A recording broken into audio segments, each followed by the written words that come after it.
نبی علیہ الصلوۃ والسلام د یو کس سره میلمه کوي نن میلمه راغلی شپه پې تېرول غواړي دله به خوراک ورکول غواړي هغه میزبان کور ته لاړ خپلې ښځې نه تپوس کوي نبی علیہ الصلوۃ والسلام زما سره یو میلمه کړی دی میلمه له خوراک پکار دی ښځه جواب ورکوي ما لږ خوراک کور کې اخوری زموږ بچي هم نهر دي جاړي د خوراک د وجې نه زه به دا ماشومانو سره څه کوم خاوند ورته وایي ماشومانو دکه بیا به پخلی وکړې خوراک به تیار کړې ښځه ورته وایي هغه دور د پردې حکم لا نه راغلی ښځه ورته وایي بیا به ما ورته هم د میلمه سره خورو که چېرته ما ورته د میلمه سره خوراک کوو بیا میلمه هم نه مړېږي خاوند ورته یو طریقه ښیي کله چې تا درستخوان باندې خوراک کېښودو ته به پاسې چې ډیوه ورانه ده زه ډیوه سمومه تیاره به جوړه کې هغه ډیوه کې بیا ګوتې وهه زه به د میلمه مخکې ناست یم میلمه به ما نه ویني زه به هسې خوله چپومه میلمه به دا خیال دی خوراک کوي موږ به میلمه مړ کړو میلمه دا به سبا بیا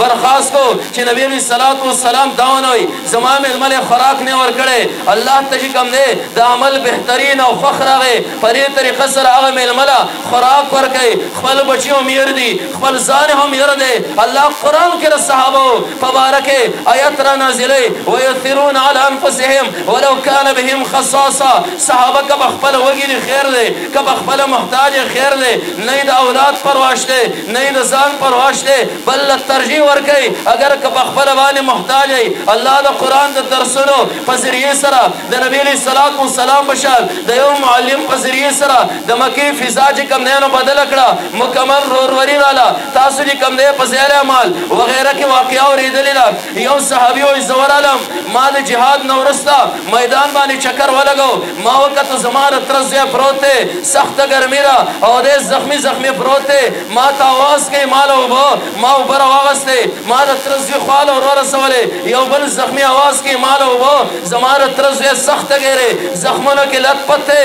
ما ته اشاره کوي هغه له اوبه ویسه ما دویم له اوبه ویوړې دریم اواز وکړو ما له اوبه دویم هم ما ته اشاره وکړه دریم له اوبه ویسه په خپله د تندې په حالت کې زخمونو په حالت کې زه دریم له ورغلم د هغه نه روح پرواز کړی ما دویم ته رامنډې کړې د هغه نه هم روح پرواز کړی د تندې په عالم کې زه د تره زوی له رالم زما د تره زوی هم وفات دی ما به اوبه په لاس کې پاتې شوې درې واړه روحونه وختل یو بل ترجیح ورکوله اگر که زخمونو کې خپله د تندې په حالت کې پراته دي قرآن راغی محمد رسول الله راغی صحابه طالبان رالل الله د مکې فضا چې کوم دی نو بدله کړه